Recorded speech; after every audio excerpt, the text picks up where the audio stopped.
Okay. All right. So my name is Ben. I'm a flight attendant with a particular airline that I won't mention in this video, but I just wanted to share this. It's a story, I guess. It's just something that happened to me, a little while back. But we see a lot of craziness, and just for in the future, if you guys could just leave that crazy at home, man, or like leave it in the boarding area or something. Just don't bring it on the plane, man. It's a tube. Anyway, so at work, I have this friend who is of the not straight persuasion. His name's Adrian. I call him Gadrian. And my name is Ben. I'm from the country, obviously. He calls me Ben, Bubba, Breeder, Man Maker. There's a lot of different names. But anyway, so we've been hanging out for about 9 years. We've become like best friends at work. So we're trying to do these trips together. Well, we're doing this trip coming out of Miami, going to LA, right? Everybody's boarded, everybody's sitting down, cool. So we're sitting on the front jump seat, which is like right when you walk in the boarding doors, little seat right there. So I'm sitting by the door, he's sitting by the aisle, right? So anyway, we're going down the taxiway, getting ready to take off. We start hearing this,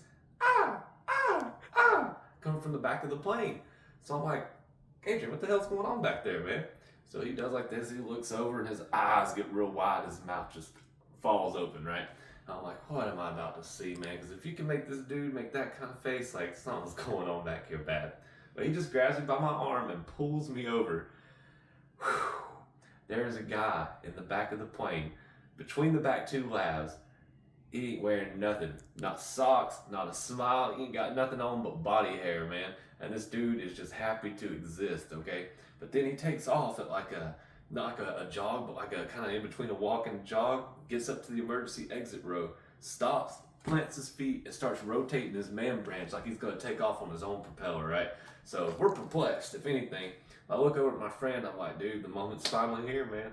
I'm like, you're gay, I'm straight. If you'll wrestle that snake, I'll put handcuffs on it. He's like, ooh, let's go, boo. So anyway, he takes off running down towards the dude, right? I grab our flex cuffs, which is kind of like zip ties, I grab that and I grab a blanket and some duct tape. All right, so I'm heading down there, right? So we get down there and he's already talking to the guy joining in, like, hey man, there's women, there's children on this flight, like you can't be doing that, like you gotta put it away, you know what I mean? And this guy looks at us serious as everything and he goes, I'll be a lot, Scott, I'll be a little. What?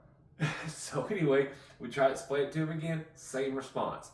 My friend literally looks at me and goes, I don't have time for this, grabs him by his junk and pulls him down to the floor by it.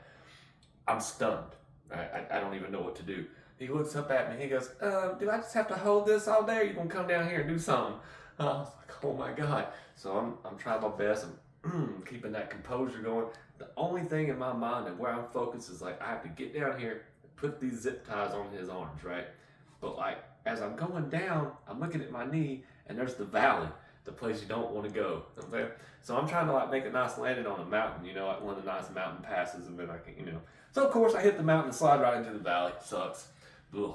Anyway, so I get him all handcuffed up. We roll him up like a burrito, duct tape that. Then take this burrito and duct tape it to a seat, And then at the very end, my friend Gadrian reaches up with his dick grabbing hand and goes like this to give me a high five. I'm like, dude, not unless you've been sponsored by Perel for the last 5 years am I touching that thing. And he literally, passengers everywhere, looks at me and goes, it's just a little penis.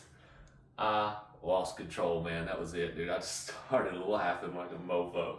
Everybody starts cracking up, man. But now I've got to go tell the captain this entire story to get him to go back to the gate to get freaking Hans McPeterpuffer off the freaking plane, man, before he pulls the junk out again and puts it on somebody. And then, after all this, all I could think of was, man, this is a Tuesday. And this is the career I chose, really? So, yeah, please, just leave your crazy at home. If you have someone, a nudist in your family, don't let them fly. Don't let them fly. That's my story.